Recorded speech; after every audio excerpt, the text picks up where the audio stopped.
কিভাবে ডাক্তার ইউনূস পালিয়ে গিয়েছিলেন বা বের হয়ে গিয়েছিলেন যাই বলেন, এবং জারা ম্যাডামকে যে একটা লাথি মারা হয়েছিল, লাথি খাওয়ার পর ওনার চেহারাটা, কারণ লাথির পুরো ভিডিওটা ভাই দিতে পারবো না। এতে যে লাথি দিয়েছে তার বিশাল প্রবলেম হয়ে যেতে পারে। রাস্তায় নেমেন না, আওয়ামী লীগ পিটাইবে বলছে। এটা হচ্ছে পুলিশের কথা।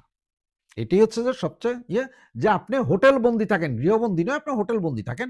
বিশাল হোটেল ঘুরেন-টুরেন, টিভি আছে, লন আছে, সুইমিং পুল আছে, ওখানে ঘুরেন। এটা ওয়ার্ল্ডের 5 স্টার হোটেল, ক্লাস হোটেল। ওখানে থাকেন। এর বাইরে আমরা আপনাদের জন্য কিছুই করতে পারব না। তবে এদিকে আওয়ামী লীগ একটা ঘোষণা দিয়েছে। বিএনপির ২ টা মিটিং আছে, জামাতের সম্ভবত একটা মিটিং আছে, যে ওরা যদি ওই মিটিং এ যায়, এদের সাথে আওয়ামী লীগ কোন ঝামেলায় বা আপনার মিছিল স্লোগানে যাবে না। তারা তাদের কাজ করবে। কিন্তু তারা কন্টিনিউ নজর রাখবে জারা বিবি, আক্তার আর ডাক্তার ইউনূসের। এদের যখন যেখানেই পাবে সেখানেই প্রতিরোধ করবে। এবং এই প্রতিরোধ আবারও দেখার মতো হবে। এটা নিউ ইয়র্ক আওয়ামী লীগ ঘোষণা দিয়েছে। এবং ডাক্তার ইউনূস যেদিন জাতিসংঘে ভাষণ দিবেন, সেদিন জাতিসংঘের সামনে একটা বিশাল মাঠ আছে। এই মাঠের মধ্যে চিত্র প্রদর্শনী হবে। আর সেই চিত্রগুলো হচ্ছে যে ৩২০০ পুলিশ হত্যাকাণ্ডের, ঘরবাড়ি জ্বালানোর, নারী পুরুষ ধর্ষণ, হত্যার, এগুলোর বিরাট, বিরাট এক পোর্ট্রেট ছাপা হয়েছে, যেটা থাকবে। এবং সারা নিউ ইয়র্ক সিটিতে গাড়িতে বিলবোর্ড দিয়ে, ইলেকট্রিক বিলবোর্ড দিয়ে সারা নিউ ইয়র্ক সিটিতে ঘোরানো হবে। এই হচ্ছে যে গোপন সংবাদ, যে ডাক্তার ইউনূস কাজ ছাড়া গৃহবন্দী ঘরে, বাবা বের হইও না। আর যারা মারা তোমরা তো বের হইতেই পারবা না। আর যেদিন ভাষণ দিতে যাবেন সেদিন আরেক ম্যাসাকার হবে, এবং যেদিন ফিরে আসবেন সেদিন যে কি হবে এটা একমাত্র উপরওয়ালাই জানে। কিভাবে ডাক্তার ইউনূস পালিয়ে গিয়েছিলেন বা বের হয়ে গিয়েছিলেন যাই বলেন, এবং জারা ম্যাডামকে যে একটা লাথি মারা হয়েছিল, লাথি খাওয়ার পর ওনার চেহারাটা, কারণ লাথির পুরো ভিডিওটা ভাই দিতে পারবো না। এতে যে লাথি দিয়েছে তার বিশাল প্রবলেম হয়ে যেতে পারে। সুতরাং ওইটা দেব না, ছবিটা দিচ্ছি। ধন্যবাদ, সাথে থাকুন।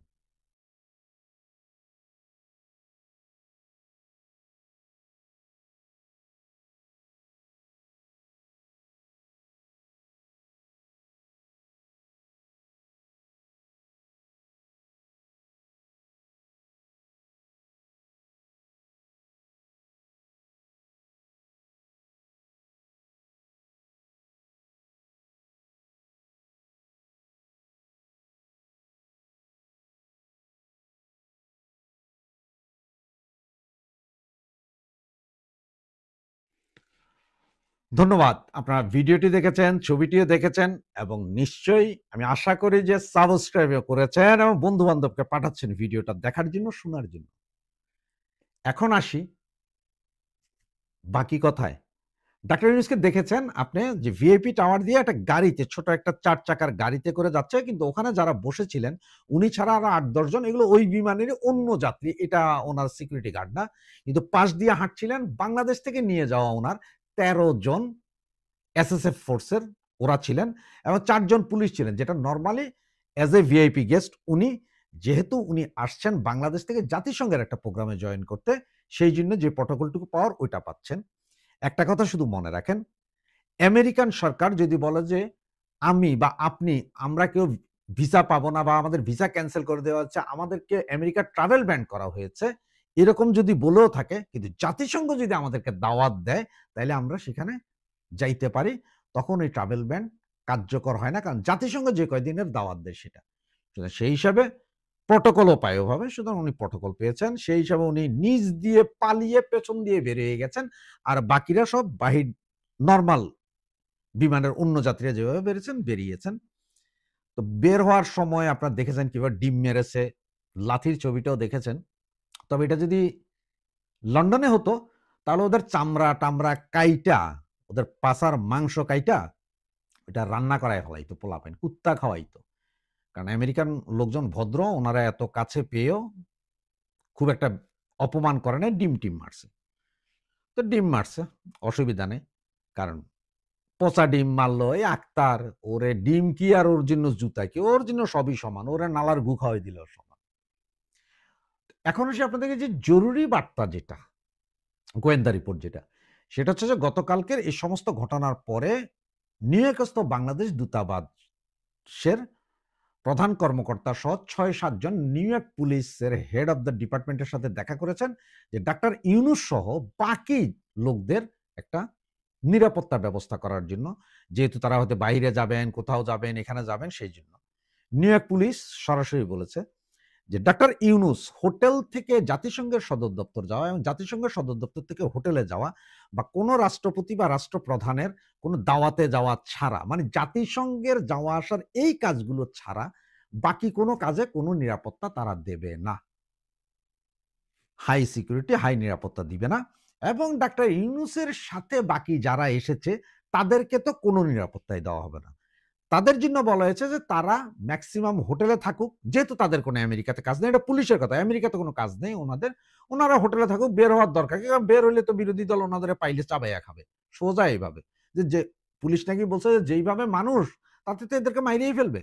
এরা হোটেলে থাকুক, যেদিন আবার ডাক্তার ইউনূস বাংলাদেশ যাবে সেদিন ওদের সহ একটা প্রটোকলের ব্যবস্থা করে দিব, ওরা চলে যাবে, এছাড়া হবে না। আর না হইলে আপনি স্পেশাল সিকিউরিটি ফোর্স ভাড়া করতে পারেন, নিরস্ত্র, কালাইয়া মালাইয়া ভাড়া হয়, ওইরকম ভাড়া করতে পারেন 10, 15, 20 জন, 50 জন। সুতরাং এই হচ্ছে যে পুলিশের কথা।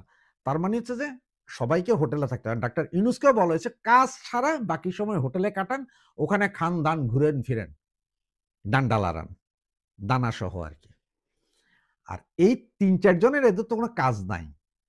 আর মির্জা ফখরুল ইসলাম আলমগীর আর জামাতের নায়েবে আমির, তারপরে আপনার এই 2 জন ফকিন্নি জারা ম্যাডাম আর আক্তার জীবনেতে 3,500 টাকা দামের হোটেলে উঠে নেয়। এগুলো 3,500, ওনাদের এক একজনের রুমের ভাড়া $3,500 পার ডে, এক এক দিনের জন্য। এরপরে খাওয়া খরচ, মাওয়া খরচ সব আছে না, এক একজনের পিছনে $10,000 করে খরচ হচ্ছে। সুতরাং ওনারা থাকবেন, খাইবেন, মটট খাইয়েন, নুনুটাল লড়াইয়েন, আন্ডার প্যান্ট পরে ওখানে সুইমিং পুল আছে শুয়ে থাকেন, রোদে থাকেন। সচিব আক্তার হোসেনকে ডিম মারার অপরাধে নিউ ইয়র্ক পুলিশ তাকে গ্রেপ্তার করেছে, কিন্তু গতকাল আমি বলেছিলাম যে এই ডিম মারার অপরাধে এসব পশ্চিমা বিশ্বে কোনো পুলিশ কাউকে গ্রেপ্তার করে না, বরং মিজানের বিরুদ্ধে এই বিএনপির একজন একটা ফলস এলিগেশন দিয়েছিল পুলিশের কাছে। পুলিশকে বলেছিল মিজান ছুরি নিয়ে তাকে মারতে এসেছে এবং মিজানের কাছে সম্ভবত গান আছে, বন্দুক আছে।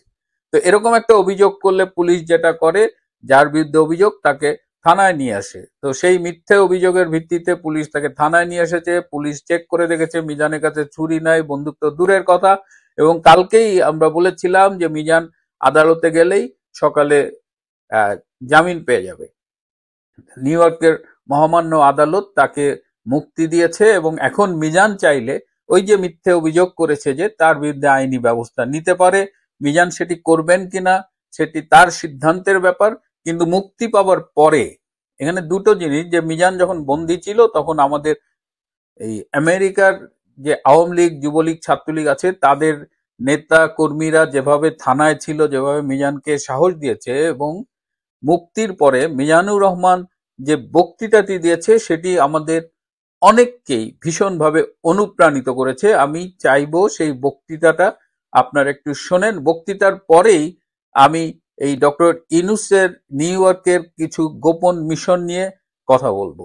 বৎসর থেকে নিজের জীবন এবং যৌবনের সর্বোচ্চটুকু দিয়ে যুক্তরাষ্ট্র যুবলীগের একজন কর্মী হিসেবে কাজ করে যাচ্ছি। কিন্তু আজকে আপনারা যারা জননেত্রী শেখ হাসিনার নির্দেশে গতকাল রাতে আমি কারাগারে যাওয়ার পর থেকে আপনারা সকলেই না ঘুমে না খেয়ে, পরিবার পরিজনকে সময় না দিয়ে কারাগারের বারান্দায় ছিলেন। আপনাদের সবাইকে আমার ব্যক্তিগত পক্ষ থেকে, আমার প্রিয় সংগঠন যুবলীগের পক্ষ থেকে ধন্যবাদ এবং কৃতজ্ঞতা জানাই। সংগ্রামী উপস্থিতি, ইতিমধ্যে আমাদের আওয়ামী লীগের সভাপতি সাহেব বলেছেন আমরা এয়ারপোর্টে যে ঘটনা ঘটেছিল এই ঘটনার সাথে আমার অ্যারেস্টের কোনো সম্পৃক্ততা নাই। কারণ আমরা যেখানে আপনারা দেখেছেন এয়ারপোর্টে কুলাঙ্গার আক্তারকে যেভাবে ডিম নিক্ষেপ করেছিলাম, আমরা ওখানে সংখ্যায় কম ছিলাম, কিন্তু আমরা প্রতিজ্ঞা করেছিলাম যে আমরা আওয়ামী লীগের নেতা কর্মীরা এবার ভয়ঙ্কর রূপে ফিরব। তবে আমাদের বাইক অনেক, প্রায় 200 থেকে 250 নেতা কর্মীরা হোটেলের সামনে ছিলেন। আমরা কিন্তু ওখানে সংখ্যায় কম থাকলেও এখানে একা মিজান চৌধুরীর কৃতিত্ব নয়, কৃতিত্ব যুক্তরাষ্ট্র আওয়ামী লীগ, যুবলীগ, ছাত্রলীগ আপনাদের। আমরা পরিশেষে একটা কথা বলতে চাই, যতদিন পর্যন্ত রাষ্ট্রনায়ক শেখ হাসিনাকে বাংলার মাটিতে ফিরিয়ে না নিব, ততদিন পর্যন্ত যুক্তরাষ্ট্র আওয়ামী লীগের নেতা কর্মীরা যদি আমরা সবাই একসাথে জেলে যেতে হয় তাতেও আমরা রাজি আছি। আমি ধন্যবাদ দিতে চাই যুক্তরাষ্ট্র আওয়ামী লীগের সভাপতি, যিনি আমি জেলে যাওয়ার পর থেকে আমার পরিবারের সাথে যোগাযোগ করেছেন, মাননীয় নেত্রীর সাথে যোগাযোগ করেছেন, আপনারা সকলেই নেত্রীর সাথে যোগাযোগ করেছেন, আপনাদেরকেও ধন্যবাদ। প্রিয় বন্ধুরা আমার, আমি শুধু একটি কথা বলতে চাই, কাল রাতে যখন আমার হাতে হাত করানো পড়া হয়েছিল, আমি গাড়িতে ওঠার আগে বলেছিলাম শেখ হাসিনার কর্মীদেরকে দাবায় রাখা সম্ভব নয়। ডক্টর মোহাম্মদ ইউনূস এই যে এবার নিউ ইয়র্কে এসেছেন, শুধুমাত্র জাতিসংঘের একটি সাধারণ পরিষদে বক্তৃতা দেওয়ার জন্যই তিনি 700 কোটি টাকা ব্যয় করে এই বিশাল বহর নিয়ে এবার আসেননি। তার অনেকগুলো হিডেন এজেন্ডা আছে। আজকে একটি উদ্দেশ্য নিয়ে আমি আপনাদের বলবো। এমনি আপনারা দেখেছেন যে তার সেই চিরচেনা হাসি হাসি মুখ, প্রোটোকল মেনে ছবি তোলা, আবার দেখলাম কোথায় একটা পুরস্কারও পেয়েছেন। পুরস্কার নেটওয়ার্কের মাধ্যমে পাওয়ার ব্যাপারটা তিনি খুব ভালো বোঝেন। তো এই যে মানুষটাকে আমরা দেখছি বিভিন্ন জনের সাথে কথা বলবেন, বিশ্বমঞ্চে বক্তৃতা দেবেন, হ্যাঁ, এবং তার সরকারি বয়ানে যেটা বলা হয়েছে যে কূটনীতি, উন্নয়ন আর গণতান্ত্রিক রূপান্তরের বার্তা নিয়ে তিনি নিউ ইয়র্কে এসেছেন, এই যে কথাবার্তাগুলো আমরা শুনছি, এর আড়ালে ডক্টর ইউনূসের মুখ জুড়ে একটা সূক্ষ্ম বেদনা খেলা করে যাচ্ছে। এটা আপনারা হয়তো খেয়াল করেছেন কিনা আমি জানি না, কারণ তিনি যে বিশ্বব্যাপী একটা সুনাম অর্জন করেছিলেন, আমাদের বাংলাদেশের একজন মানুষ হয়ে গ্লোবাল সেলিব্রিটি তকমা গায়ে জুটেছিল, নোবেল পুরস্কার একমাত্র নোবেল বিজয়ী বাংলাদেশের, তাকে সমাজের অন্য স্তরে নিয়ে গিয়েছিল। তো এই যে দীর্ঘদিনের বিল তৈরি করা একটা ইমেজ, সেই ইমেজটা কিন্তু আজকে ভীষণ হুমকির মুখে পড়েছে। বাংলাদেশে সহিংসতা, অর্থনৈতিক অস্থিরতা, রাজনৈতিক বিভাজন সব মিলিয়ে তিনি যেন ব্যাড গভর্নেন্স বা দুঃশাসনের এক প্রতীক হয়ে উঠছে। এই যে তিনি একদিকে গ্লোবাল মিডিয়ায় টাকা দিয়ে তার পক্ষে বিভিন্ন সংবাদ ছাপান, তার প্রেস সচিব থেকে শুরু করে এই যে বাংলাদেশের মিডিয়াগুলো তার গুণগান গায়, বাংলাদেশের মানবাধিকার ভুলণ্ঠিত, সাম্প্রদায়িকতা চরমভাবে বিরাজ করছে, গণতন্ত্র নেই, গণমাধ্যমের স্বাধীনতা নেই, তারপরে এগুলো নিয়ে আবার স্বীকার করারও কোনো মানসিকতা নেই। আপনাদের কি ধারণা যারা বিদেশে যেসব সরকার রয়েছেন, যাদের দূতাবাস বাংলাদেশে আছে, তারা কি বাংলাদেশের প্রকৃত চিত্রটা তাদের সরকারের কাছে পাঠায় কিনা? অনেক সময় এমন হয় যে তারা বাংলাদেশের মিডিয়া অনেক কিছু বলে, কিন্তু সত্যি যেটা ইউনূস যে ফেল করতেছে, এই ফেইলরের রিপোর্টটা কিন্তু তারা তাদের নিজস্ব চ্যানেলে মূল দেশের কাছে পাঠায়। সুতরাং এই অবস্থায় ইউনূস কিন্তু খুব ভালো করেই জানে যে তার আগামী দিনগুলো খুব বেশি ভালো হবে না। এখন যে লোকটা 5 থেকে 10 বছর ক্ষমতায় থাকার স্বপ্ন দেখেছিল, এখন সে চাইছে ফেব্রুয়ারিতে কোনোভাবে নির্বাচন দিয়ে কেটে পড়তে। আমাদের যে বিশ্লেষণ, যে খবর আমরা ঢাকা থেকে পাই, তাতে আমাদের কাছে মনে হয়েছে যে ফেব্রুয়ারিতে হয়তো ডক্টর ইউনূস নির্বাচন দিতে পারবেন না, তার আগেই তাকে হয়তো বিদায় নিতে হবে। তো দুটো সম্ভাবনাই রয়ে গেছে। একটা ধরে নিই যে তিনি ফেব্রুয়ারিতে নির্বাচন দিয়ে তিনি যে নির্বাচনটি তিনি করবেন সেটি আবার হবে নিয়ন্ত্রিত নির্বাচন। সেই নির্বাচনটি ইনক্লুসিভ হবে না। অলরেডি আওয়ামী লীগকে বাদ দেওয়া হচ্ছে, জাতীয় পার্টিকে বাদ দেওয়ার জন্য আওয়াজ তোলা হচ্ছে, 14 দলকেও হয়তো বাদ দেওয়ার জন্য একটা ষড়যন্ত্র করা হবে। তো এই অবস্থায় যেটা চেষ্টা করা হচ্ছে যে নিজেদের নিয়ন্ত্রিত একটা নির্বাচনের মাধ্যমে পছন্দের দলকে ক্ষমতায় দিয়ে ডক্টর ইউনূস চলে যাবেন। এটা হলো ভালো অপশন। অল্টারনেট যেটা হলো যে তার আগেই তার একটা অসম্মানজনক বিদায় নিতে হতে পারে। সেইটা সবকিছু মাথায় রেখে তিনি এটা ধরে রেখেছেন তার হয়তো ক্ষমতা থেকে চলে যাবার পরে আর বাংলাদেশে বসবাস করা হবে না। তিনি কোন দেশে থাকবেন এটা নিয়ে অনেকদিন ধরেই গুঞ্জন রয়েছে, অনেক দেশই তার তার একটা পছন্দের দেশ হলো ফ্রান্স, কিন্তু ফ্রান্স থেকে এখন পর্যন্ত যেসব ইঙ্গিত যেসব খবর আমরা পেয়েছি ফ্রান্সে তিনি ক্লিয়ারেন্সটা পাননি। ইস্ট তিমুর তার ফ্রেন্ড তার সেখানে প্রেসিডেন্ট, ইস্ট তিমুর তাকে নেওয়ার জন্য অধীর আগ্রহে বসে আছে।